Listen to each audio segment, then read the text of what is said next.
Hello everyone, welcome again my YouTube channel Mukhtar sir. पिछले lecture में हमने जो है क्लासिफिकेशन ऑफ इंडस्ट्रीज को एक्सप्लेन किया था। आज हम जो है टेक्सटाइल इंडस्ट्री को एक्सप्लेन करेंगे। ठीक है, तो देखिए टेक्सटाइल इंडस्ट्री जो है इंडियन इकोनॉमी में एक यूनिक पोजीशन रखती है। ठीक है, अब उसके पीछे रीजन क्या है? क्योंकि टेक्सटाइल इंडस्ट्री जो है वो टोटल इंडस्ट्रियल प्रोडक्शन में इसका जो कंट्रीब्यूशन है वो 14% का है। ठीक है, सेकेंड पॉइंट है कि जो टेक्सटाइल इंडस्ट्री है वो 35 मिलियन जो है पर्सन को जो है एम्प्लॉयमेंट जो है प्रोवाइड कराती है। उसके बाद जो है 824.6% का जो है टेक्सटाइल इंडस्ट्री जो है हमको जो फॉरेन एक्सचेंज कमा के देती है। ठीक है, फॉरेन एक्सचेंज का मतलब हमको जो हम एक्सपोर्ट करते हैं टेक्सटाइल जो है, उसके बाद जो है हमको जो है करेंसी या डॉलर मिलती है वहां पे। It contribute 4% GDP gross domestic product में जो है जो टेक्सटाइल इंडस्ट्री का जो कंट्रीब्यूशन है 4% का है। It is self reliant industry in the country. देश में पहली इंडस्ट्री है जो कि आत्मनिर्भर इंडस्ट्री है, मतलब रॉ मटेरियल से लेकर के फिनिश गुड तक जो है सेल्फ डिपेंड इंडस्ट्री है, मतलब किसी और जगह पे डिपेंड नहीं है, यानी सब कुछ इंडिया में ही रॉ मटेरियल से लेकर फिनिश गुड तक तैयार हो जाते हैं। ठीक है, एक यहाँ फ्लो चार्ट आप देख लीजिए। फाइबर जो प्रोडक्शन है उससे हम रॉ फाइबर जो है से हम फाइबर प्रोडक्शन बना लेते हैं। फिर स्पिनिंग मतलब बुनाई कताई कर लेते हैं, यानी कि सूत काटते हैं, फिर उससे धागा बना लेते हैं हम स्पिनिंग करके। फिर स्पिनिंग करके हम वीविंग नॉटिंग करते हैं, कपड़ा बुनते हैं, कपड़ा बुन के फैब्रिक बनाते हैं बुनाई के बाद। फिर जो कपड़ा हम बुनते हैं उसको डाइंग करते हैं, रंगते हैं, रंगने के बाद उसके गारमेंट बना लेते हैं। फिर जो डाइंग करते हैं इसको हम गारमेंट मैन्युफैक्चर करते हैं, गारमेंट को तो फिर गारमेंट बना लेते हैं, या गारमेंट मैन्युफैक्चर को फिर जो हम डाइंग कर लेते हैं। तो एक फ्लो है, आसानी इसको समझा जा सकता है। उसके बाद कॉटन टेक्सटाइल इंडस्ट्री। आइए एंशिएंट इंडिया में देखते हैं। इन ancient India cotton textile were produce with hand spinning and handloom weaving technique. तो प्राचीन भारत में जो सूती कपड़ा है वो हाथ से जो है काते गए सूत से और हैंडलूम पर जो तैयार होते थे। 18वीं शताब्दी में जो है जब पावरलूम वजूद में आया तो पावरलूम पे कपड़े बनने लगे। और our traditional industries faced problem during colonial period because they could not compete with the mill made cloth from England।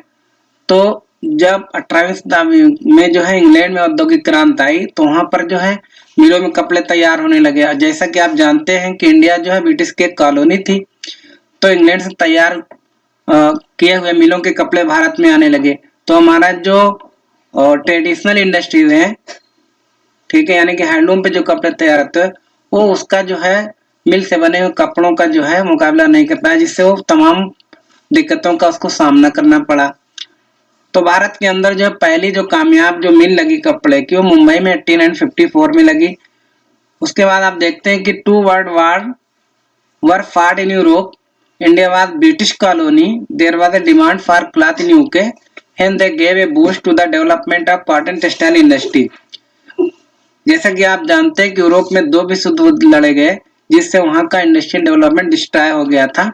उस समय जो है इंडिया जो है ब्रिटिश की कॉलोनी थी, तो भारत से यूके में जो है बड़ी डिमांड कपड़े की गई, जिससे हमारा कॉटन टेक्सटाइल इंडस्ट्री फिर एक बार उसको बढ़ावा मिल गया। आज देखते हैं इंडिया में जो है 1600 जो कॉटन और ह्यूमन मेड फाइबर की जो मिलें लगी हुई हैं, हाँ, जिसमें जो है 18% जो मिले हैं प्राइवेट सेक्टर में, जबकि रेस्ट जो है बाकी मिले पब्लिक यानी सरकारी क्षेत्र में कोऑपरेटिव सेक्टर में लगी हुई है। इसके अलावा बहुत सी छोटी छोटी फैक्ट्रियां हैं जो 4 से 10 लूम तैयार करती हैं। यहाँ पे देखिए पावर लूम से जो कपड़े तैयार हो रहे हैं, यहाँ पे आप देखेंगे पावर लूम से। ठीक है,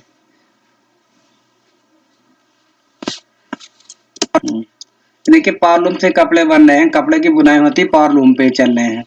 ठीक है, उसके बाद आइए हम देखते हैं रीजन फॉर द कंसंट्रेशन।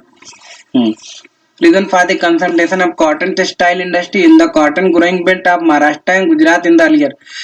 तो शुरू में जो कॉटन टेक्सटाइल मिल है वो जो है महाराष्ट्र और गुजरात के कॉटन पैदा करने वाले क्षेत्रों में लगी थी।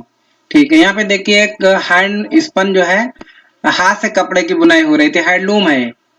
ठीक है, उसके बाद देखिए अब हम देखते हैं कि कौन कौन से रीजन हैं जो महाराष्ट्र और गुजरात में जो है शुरू के वर्षों में जो है कौन कौन से फैक्टर थे जो कि कॉटन टेक्सटाइल मिलें जो होती है महाराष्ट्र और गुजरात के कॉटन ग्रोइंग बेल्ट में ही लगी ज्यादातर। तो उसके पीछे ये रीजन है कि अवेलेबिलिटी ऑफ रॉ कॉटन, ठीक है।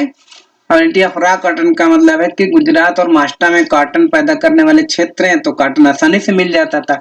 इसके अलावा महाराष्ट्र और गुजरात में मार्केट भी अवेलेबल थी, ठीक है। उसके अलावा ट्रांसपोर्ट फैसिलिटी भी अच्छी है वहाँ पे। पोर्ट फैसिलिटी महाराष्ट्र और गुजरात में आप जानते हैं कि पोर्ट फैसिलिटी है वहाँ पे, बॉम्बे पोर्ट गुजरात में, सूरत में और तमाम में पोर्ट है। तो इसकी वजह से जो है क्या है कि जो मैन्युफैक्चर गुड्स है यानी कि फिनिश गुड उसको जो है एक्सपोर्ट करने में आसानी होती थी। चीप लेबर भी अवेलेबल थे वहाँ पे। और मॉइस्ट क्लाइमेट जो कि कॉटन टेक्सटाइल के लिए बहुत ही सुटेबल होती है, क्योंकि आप जानते हैं कि समुद्री किनारे पर जो नम जलवायु पाई जाती है, मॉइस्ट क्लाइमेट पाई जाती है, जो कपड़ा उद्योग के लिए बहुत ही सुटेबल होती है। क्योंकि जो थ्रेड होता है ना ड्राई क्लाइमेट में, जो स्पिनिंग करने में थ्रेड यानी धागा बार बार टूटता है, और जो वीविंग में बुनाई में भी जो है ड्राई क्लाइमेट में वो जो है थ्रेड बार बार टूटता रहता है, तो कपड़े की बुनाई में दिक्कत आती है। इसलिए जो है इसकी बुनाई के लिए जो है कॉटन टेक्सटाइल के लिए मॉइस्ट क्लाइमेट बहुत ही सुटेबल है। कपड़े भी बहुत ही सॉफ्ट आते हैं जो मॉइस्ट क्लाइमेट में तैयार होते हैं। तो एक मॉइस्ट क्लाइमेट एक इम्पोर्टेंट फैक्टर है। तो इस वजह से जो है शुरू में यहीं पे मिले लगी महाराष्ट्र और अहमदाबाद में। हाँ, उसके बाद the industry has close link with agriculture and provide living to the farmer. Cotton boll pluckers and workers engage in ginning, spinning, weaving, dyeing and designing, packaging, tailoring and sewing. जो कॉटन टेक्सटाइल इंडस्ट्री जो है ना वो जो है farmers को, cotton पलकर को, ठीक है, और गिनिंग में जो वर्कर्स लगे हैं, स्पिनिंग में, वीविंग में, इन सभी में जो है सबको रोजगार देती है। इसके अलावा डाइंग, डिजाइनिंग, पैकेजिंग, टेलिंग और इसको भी जो है सहायता प्रदान करती है, ठीक है। यहाँ पे देखिए गिनिंग हो रही है। गिनिंग का ही मतलब होता है removing of seed from the cotton. Cotton जो हम कॉटन बाल होती है उसमें सीड्स होते हैं, तो उसको सीड को मशीन में डाल करके कॉटन बाल को सीड को अलग कर लिया जाता है, जिसको हम गिनिंग कहते हैं। यहाँ पे गिनिंग की एक मशीन यहाँ पे देखी है वो चल रही है, ठीक है।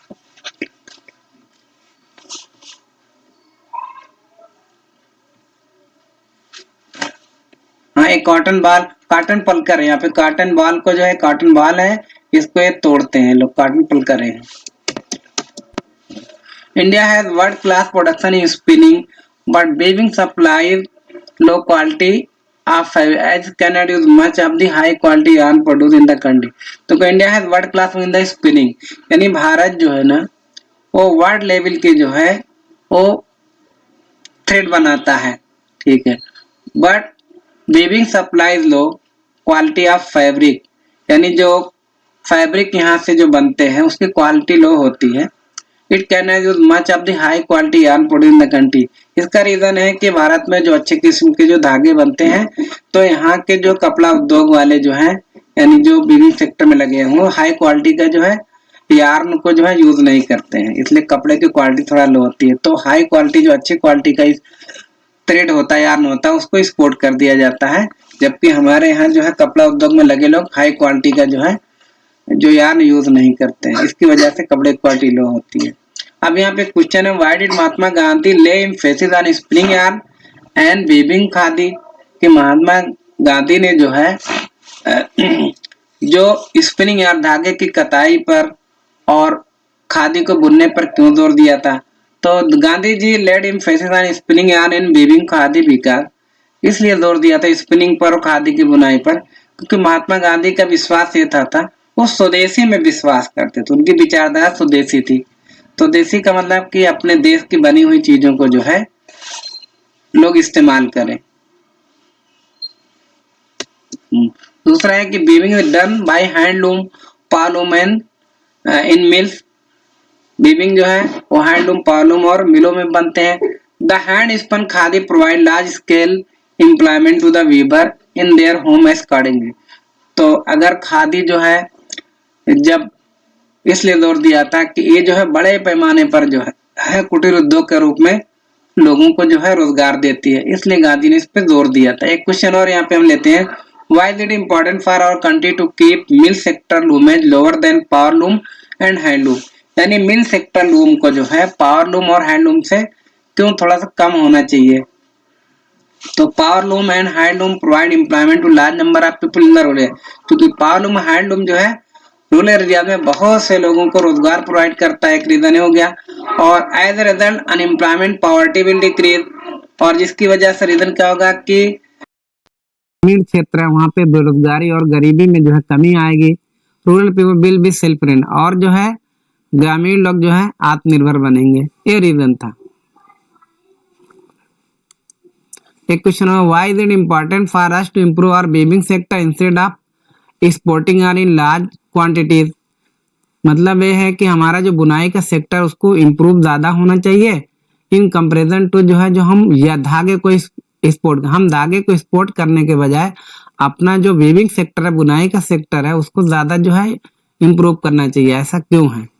तो if weaving sector is improve then yarn can be used in the country and garment can be export to foreign exchange for the country। अगर हम वीविंग सेक्टर को जो है अपना इम्प्रूव करेंगे, ठीक है, तो हम धागे के से जो है हम कपड़ा बना लेंगे, और कपड़े को एक्सपोर्ट करेंगे जब, तो क्या होगा, हमको फॉरेन एक्सचेंज मिलेगा।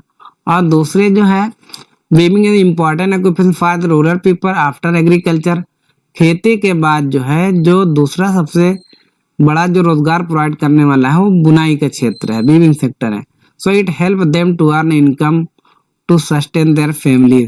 तो इससे लोगों को इनकम बढ़े, उनकी फैमिली खुशहाल रहेगी, मतलब ठीक है। तो ये रीजन है।